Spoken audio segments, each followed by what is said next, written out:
পদ্ম পুরাণে একাদশী প্রসঙ্গে বলা হয়েছে, একসময় জৈমিনী ঋষি তার গুরুদেব মহর্ষি ব্যাসদেবকে জিজ্ঞাসা করলেন, হে গুরুদেব, একাদশী কি? একাদশীতে কেন উপবাস করতে হয়? একাদশী ব্রত করলে কি লাভ? একাদশী ব্রত না করলে কি ক্ষতি? এই সব বিষয়ে আপনি দয়া করে বলুন। মহর্ষি ব্যাসদেব তখন বলতে লাগলেন, সৃষ্টির প্রারম্ভে পরমেশ্বর ভগবান এই জড় সংসারে স্থাবর জঙ্গম সৃষ্টি করলেন। মর্তলোকবাসী মানুষদের শাসনের জন্য একটি পাপ পুরুষ নির্মাণ করলেন। সেই পাপ পুরুষের অঙ্গগুলি বিভিন্ন পাপ দিয়ে নির্মিত হলো।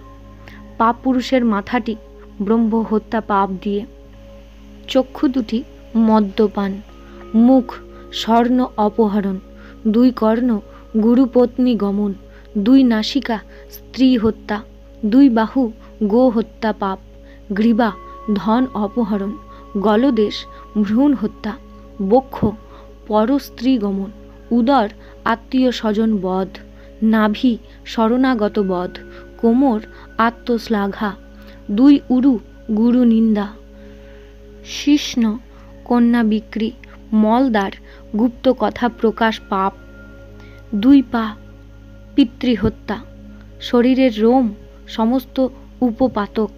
এইভাবে বিভিন্ন সমস্ত পাপ দ্বারা ভয়ঙ্কর পাপ পুরুষ নির্মিত হল। পাপ পুরুষের ভয়ঙ্কর রূপ দর্শন করে ভগবান শ্রী বিষ্ণু মর্তের মানব জাতির দুঃখ মোচন করবার কথা চিন্তা করতে লাগলেন। একদিন গরুরের পিঠে চড়ে ভগবান চললেন যমরাজের মন্দিরে। ভগবানকে যমরাজ উপযুক্ত স্বর্ণ সিংহাসনে বসিয়ে পাদ্য অর্ঘ্য ইত্যাদি দিয়ে যথাবিধি তার পূজা করলেন। যমরাজের সঙ্গে কথোপকথনকালে ভগবান শুনতে পেলেন দক্ষিণ দিক থেকে অসংখ্য জীবের আর্তক্রন্দন ধ্বনি। প্রশ্ন করলেন, এই আর্তক্রন্দন কেন? যমরাজ বললেন, হে প্রভু, মর্তের পাপী মানুষেরা নিজ কর্মদোষে নরক যাতনা ভোগ করছে। সেই যাতনার আর্ত চিৎকার শোনা যাচ্ছে। যন্ত্রণা কাতর পাপাচারী জীবদের দর্শন করে করুণাময় ভগবান চিন্তা করলেন, আমিই সমস্ত প্রজা সৃষ্টি করেছি।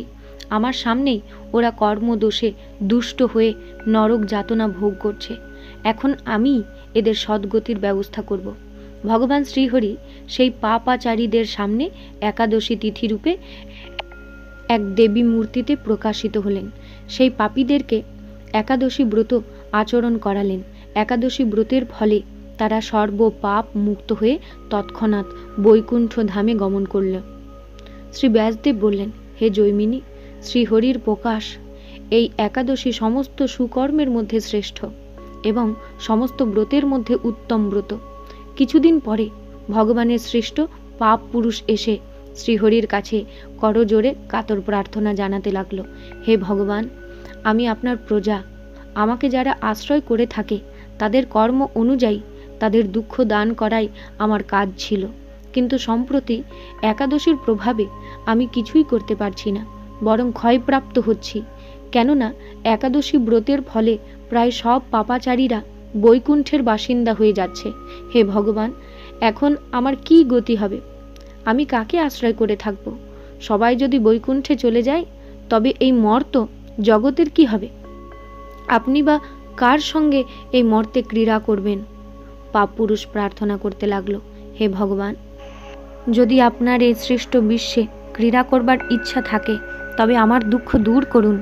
একাদশী তিথির ভয় থেকে আমাকে রক্ষা করুন। হে কৈটব নাশন, আমি একমাত্র একাদশীর ভয়ে ভীত হয়ে পলায়ন করেছি।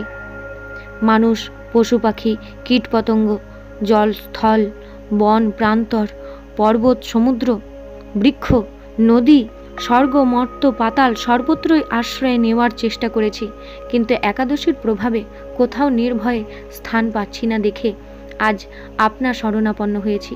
হে ভগবান, এখন দেখছি আপনার সৃষ্ট অনন্ত কোটি ব্রহ্মাণ্ডের মধ্যে একাদশী প্রাধান্য লাভ করেছে। সেই জন্য আমি কোথাও আশ্রয় পেতে পারছি না। আপনি কৃপা করে আমাকে একটি নির্ভয় স্থান প্রদান করুন।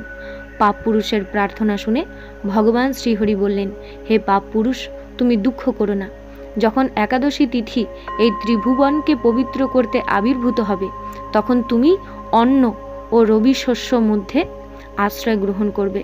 তাহলে আমার মূর্তি একাদশী তোমাকে বধ করতে পারবে না।